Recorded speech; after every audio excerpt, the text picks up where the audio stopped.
She walked in like she owned the room and walked out censured, humiliated, and speechless. For the first time ever, AOC finally got hit with real consequences. What happened next shocked everyone.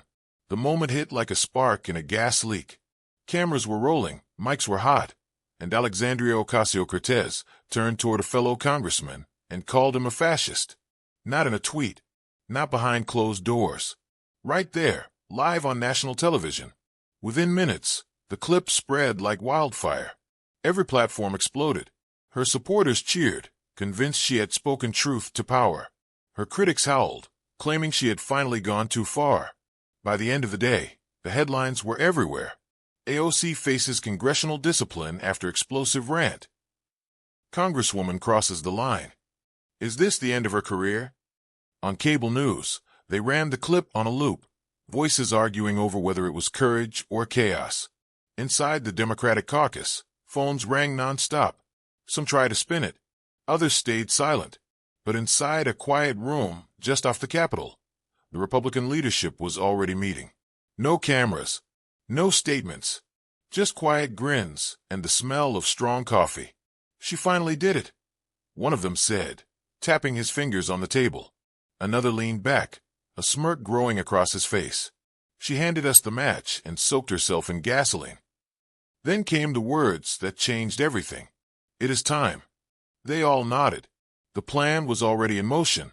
The door clicked shut, locking out the noise of the press. Inside, the air was heavy. Leather chairs creaked as senior members of Congress settled into their seats. At the head of the table stood the Speaker of the House, eyes sharp, jaw tight. He set down a folder and spoke without raising his voice. She has crossed a line. Publicly, we have to respond. No one argued. They had all seen the footage, some of them twice. It was not just the words she used. It was the way she said them. Loud, unchecked, angry. A few glanced around the table, unsure how far they should go. One voice broke the silence. Are we creating a martyr? Another answered before the first could finish breathing. No, we are restoring order. The Speaker nodded, then turned to the man seated at his right. He looked like he had walked out of a courtroom, not Congress. Trim haircut, clean suit, calm eyes. This is Congressman Mark Hastings. He will lead the hearing. Mark gave a slow nod.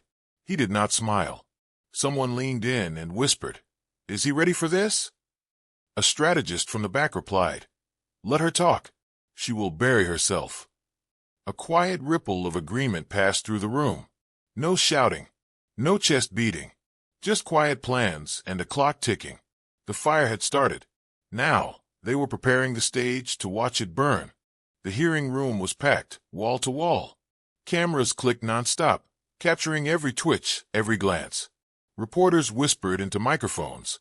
Staffers leaned against the walls, eyes locked on the front. This was not just another meeting. This was a public reckoning. The double doors opened, and Alexandria Ocasio-Cortez stepped in, chin raised, shoulders square. She did not look nervous. She looked ready for a fight. Flashes lit up the room as she took her seat at the long table. Her blazer was sharp, her eyes sharper. At the head of the chamber sat Congressman Mark Hastings. He waited until the noise settled, then tapped the microphone in front of him once. His voice was calm, measured.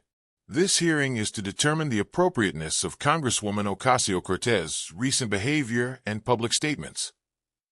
Before he could say another word, AOC leaned forward. Her voice cut through the silence. This is a sham, a political theater. You want a show? Fine, but do not pretend this is about rules. A few gasps broke out. Some reporters scribbled faster. Mark did not flinch. He leaned back slightly and replied with no change in tone. Then act better, ma'am. We are not on TikTok anymore. Laughter rippled from the right side of the room. Democrats shifted in their seats. One looked down, rubbing his forehead. Another whispered something to his aide. Across the aisle, Republicans sat with small grins. They did not need to speak. They knew exactly what this was. AOC narrowed her eyes but stayed quiet for now. The tension kept building. You could feel it in every corner. One wrong word, one misstep, and the whole thing could explode. And they all knew. She was just getting started. Mark Hastings opened a manila folder and held it up without a word. The chatter in the room dropped to a hush. Cameras zoomed in. He pulled out a printed email, bold letters, highlighted sections, and placed it on the table in front of him. "This is from Congresswoman Ocasio-Cortez's office," he said calmly. "An internal message sent just 2 weeks ago." He adjusted his microphone. It reads, and I quote, "We need to make them afraid to speak. If they hesitate, we win." Gasps rose from the back of the room. Reporters sat upright. A staffer dropped her pen. Hastings continued, flipping to the next page. "Here is another. An email directing activist groups to shut down opposition voices before they gain traction." The tension thickened. Committee members leaned in. Some whispered to each other. One Democrat shook his head slowly, eyes on the page. AOC broke the silence, her voice sharp. "This is out of context. These are cherry-picked to make me look extreme." Hastings looked directly at her. "Out of context?" he asked, holding the paper in the air. "Or out of control?" She stared at him, lips pressed tight. "This is character assassination," she snapped. He raised an eyebrow. "No, this is accountability." More murmurs filled the room. Phones buzzed. The press was already preparing headlines. The silence that followed was louder than anything that had been said. The chamber door slammed open, and Jasmine Crockett stormed in, fire in her eyes, voice already rising before she reached the front. She did not sit down. She did not wait her turn. She pointed straight across the room. "This is fascism. You are just mad a Latina has power," she shouted, her voice shaking with anger. The room tensed again. Reporters leaned forward. Cameras tilted in her direction. Mark Hastings stayed seated, calm as ever. He let the moment breathe, then responded slowly. "No, ma'am. We are mad that power is being abused." That one line hit like a slap. Some members of the committee shifted in their chairs. A few whispered. One Democrat buried his face in his hands. AOC leaned in, trying to grab control again. "This committee does not even have jurisdiction for this. There are procedures. There are frameworks, She fumbled. The words tangled. She glanced at Jasmine, but Jasmine was still breathing heavy, arms crossed, daring anyone to challenge her. Hastings did not wait for her to finish. "Save the buzzwords," he said, voice firm. "We are not buying your activism as governance routine anymore." Silence followed. AOC opened her mouth, then closed it again. Jasmine tried to speak, but Hastings lifted a hand. "No more shouting. No more slogans. If you want to speak, speak clearly. If not, take a seat." Neither moved. A few reporters exchanged looks. The tone had shifted. This was no longer a defense. It was damage control. And it was failing. One Republican leaned to another and whispered, "They are unraveling." AOC adjusted her mic, but said nothing. The fire they came in with was fading. Now, they were just trying to hold what was left. The chair tapped the gavel twice. The room froze. All eyes were on the long row of committee members as the final vote was read aloud, slow and deliberate. "By a vote of 23-13, the chair said, pausing, "the committee recommends formal censure of Congresswoman Alexandria Ocasio-Cortez." Gasps echoed through the chamber. Someone in the press row dropped their pen. One of the progressive aides covered her mouth. AOC sat frozen for a moment, her hands gripping the edge of the table. Then she stood up, shoved her chair back, and walked out without a word. Cameras followed every step. Outside, Twitter lit up. Hashtags trended within minutes. Her supporters called it an attack. Her critics called it justice. News outlets scrambled to update headlines. AOC censured after heated hearing. Shock vote sends message through Washington. Inside the chamber, Mark Hastings remained seated. He looked down at the papers in front of him, then back up at the stunned faces still sitting across from him. He cleared his throat, just loud enough for the room to hear.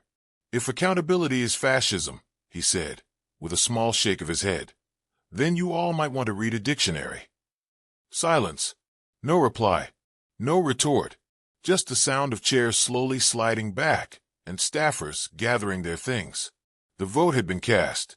The storm had passed. But the damage, that was just beginning. The hearing was over. But the impact was just beginning to spread. The progressive movement was not dead, but it had taken a hard, public hit. What was once a growing wave of loud voices now looked like a crack in the wall. And that crack had been seen by millions. Some Democrats wasted no time stepping back. Press statements rolled out, carefully worded, full of distance. We respect the committee's decision. We remain focused on the issues that matter. Not a single one mentioned AOC by name. Meanwhile, on the Republican side, the phones did not stop ringing. Donations poured in. Campaign managers grinned behind closed doors. Fundraising emails went out with subject lines like, "Finally, accountability." And outside the echo chambers, something surprising happened. Swing voters, the ones who usually roll their eyes at all of it, started paying attention. One man was overheard saying, "That was the first time Congress did something right in years." In just a few hours, the story had shifted. It was no longer about one congresswoman. It was about what the country would accept and what it would reject. AOC finally faced consequences. The real question now is this: will her party learn from it or double down?